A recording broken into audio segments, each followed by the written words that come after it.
Let us go then, you and I, when the evening is spread out against the sky, like a pageant advised upon the table.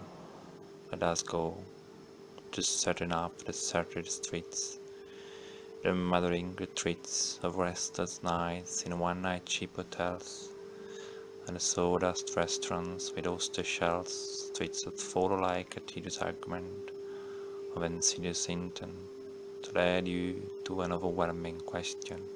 Oh, do not ask, what is it? Let us go and make our visit. In the room the women come and go, talking of Michelangelo. The yellow fog that rubs its back upon the window panes, the yellow smoke that rubs its muzzle on the window panes, licked its tongue into the corners of the evening, lingered upon the posts that stand in drains, let fall upon its back the soot that falls from the chimneys, slipped by the terrace, made a sudden leap, and seeing that it was a soft October night, curled once about the house and fell asleep.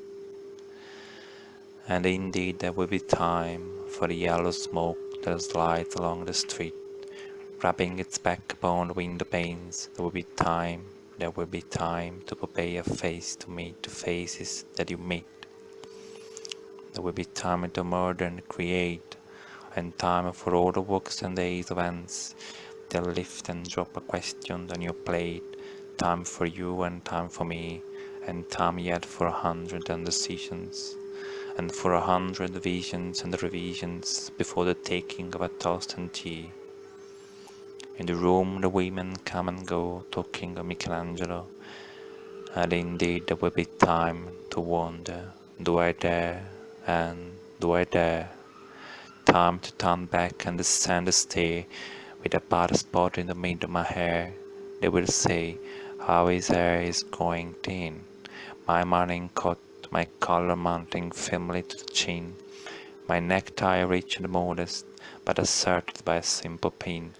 They will say, but how his arms and legs are thin. Do I dare disturb the universe?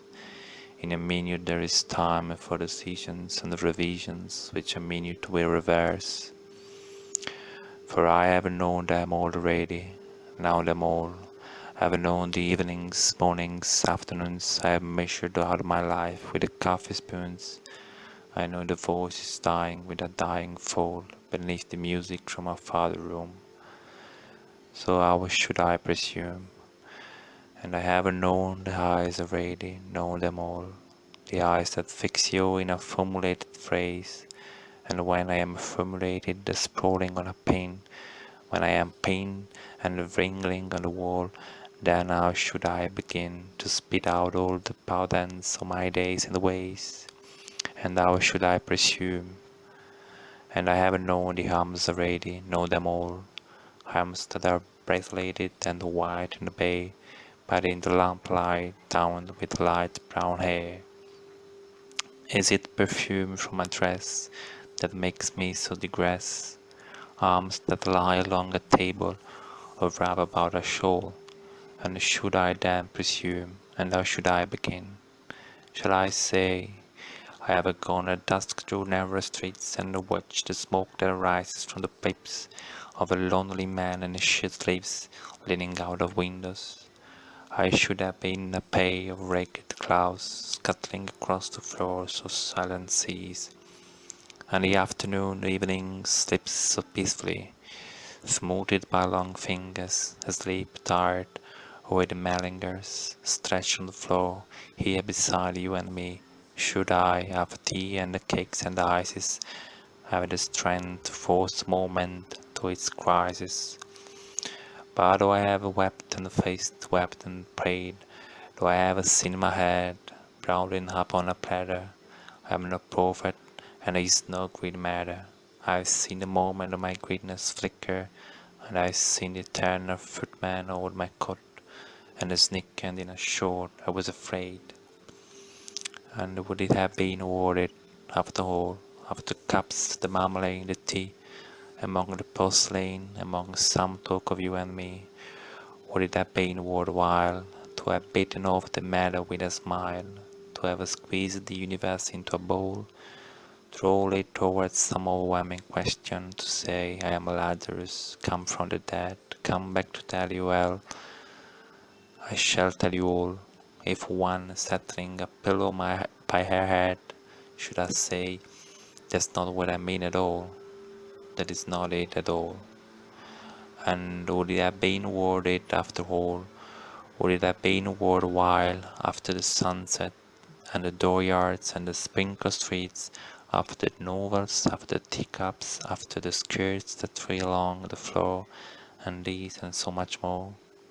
It is impossible to say just what I mean, but as if a magic lantern threw the doves in patterns on a screen, would it have been worthwhile if one, settling a pillow or throwing off a shawl and turning toward the window, should say, that's not it all, that's not what I mean at all.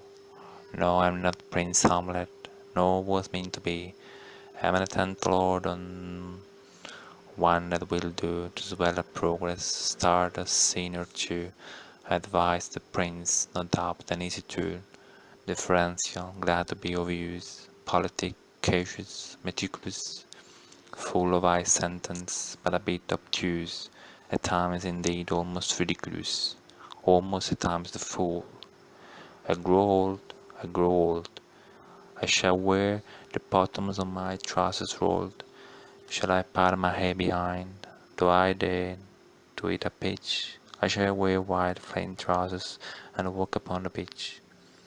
I have heard the mermaids singing each to each. I don't think that they will sing to me.